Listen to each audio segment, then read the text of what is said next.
تمہیں کہانیاں اچھی نہیں لگتی ہیں؟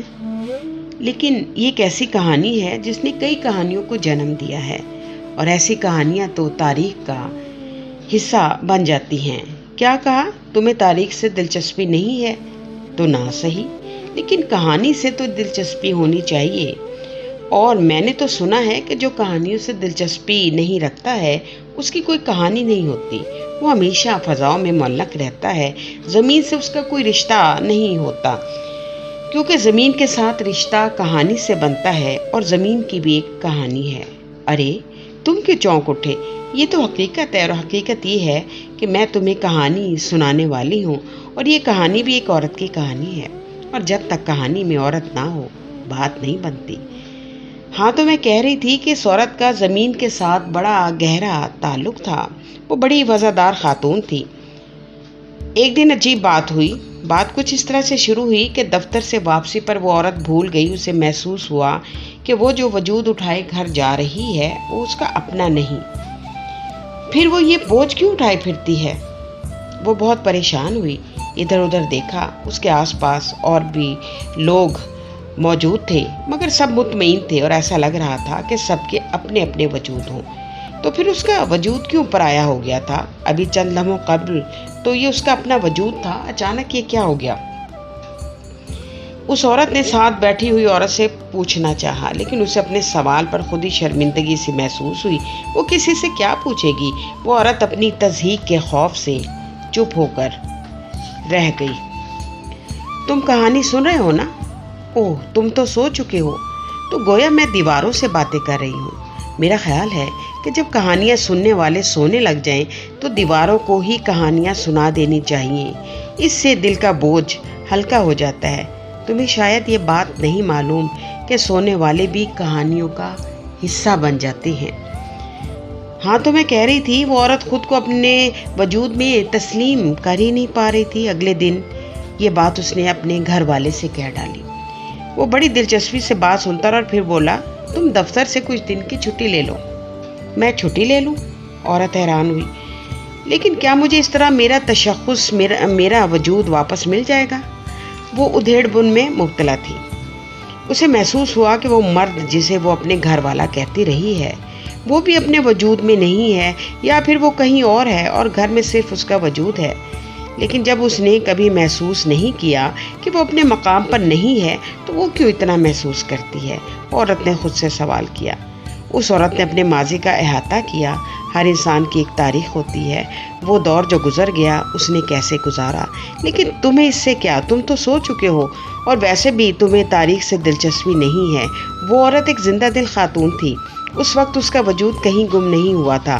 وہ اکثر بالکنی میں کھڑی باہر کا جائزہ لیتی رہتی تھی، جہاں سب کچھ بہت خوبصورت دکھائی دیتا تھا، چرند پرند، سبزہ خوبصورت گھر اس میں جوانی کی ترنگ کا احساس دلاتے، ایک خوشبو اس کے چاروں طرف پھیل جاتی جو اس کے وجود کو مہکا دیتی تھی۔ اور پھر یوں ہوا کہ اس عورت کی سپنے سے آنکھ کھل گئی۔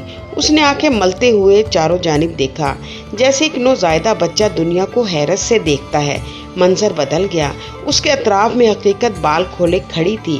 دنیا کے مصائب اس نے جاگتی آنکھوں سے دیکھے تھے، انہیں وہ خوبصورت آنکھوں سے جن سے وہ خواب دیکھا کرتی تھی، جاگتی اور متحرک آنکھوں سے، وہ سنہری خواب جہاں حقیقت کا کوئی تعلق نہیں تھا۔ اسے پہلی بار محسوس ہوا کہ اس کا تو حقیقت کی دنیا میں خوشیوں سے کوئی تعلق نہیں ہے، کوئی واسطہ نہیں ہے۔ اس کے لیے ہر چیز بیگانہ ہوتی گئی، یہاں تک کہ پھول، پتے، درخت جن سے وہ کبھی باتیں کیا کرتی تھی اب اس کے نہ رہے تھے۔ اسی طرح ایک شام دفتر سے گھر آتے ہوئے وہ تھک گئی۔ اسے محسوس ہوا کہ وہ خود پر اپنے وجود کا بوجھ لادے پھرتی ہے۔ وہ تو اس کا نہیں ہے، وہ تو ہلکا پھلکا سا خود کو محسوس کرتی رہی تھی، لیکن یکایک اس پر جسم کا بوجھ کیوں لاد دیا گیا؟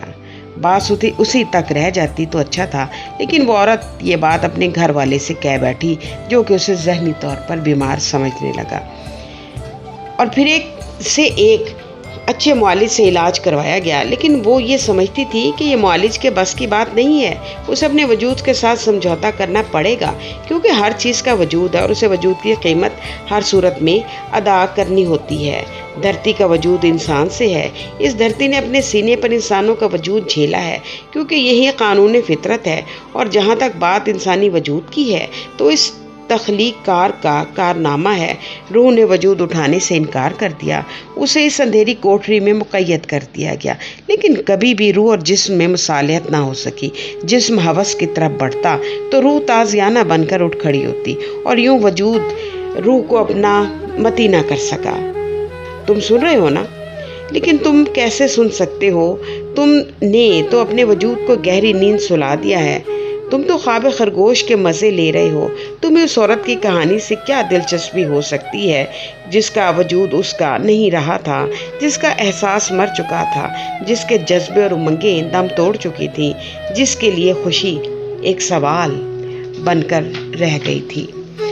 لیکن مجھے تو کہانی سنانی ہے اس وقت تک کہ رات ختم ہو جائے اور صبح اپنے اجالے کے ساتھ چاروں طرف پھیل جائے۔ اور پھر ایک روز اس عورت کے آنگن میں ایک پھول کھلا، سرخ گلاب کا پھول۔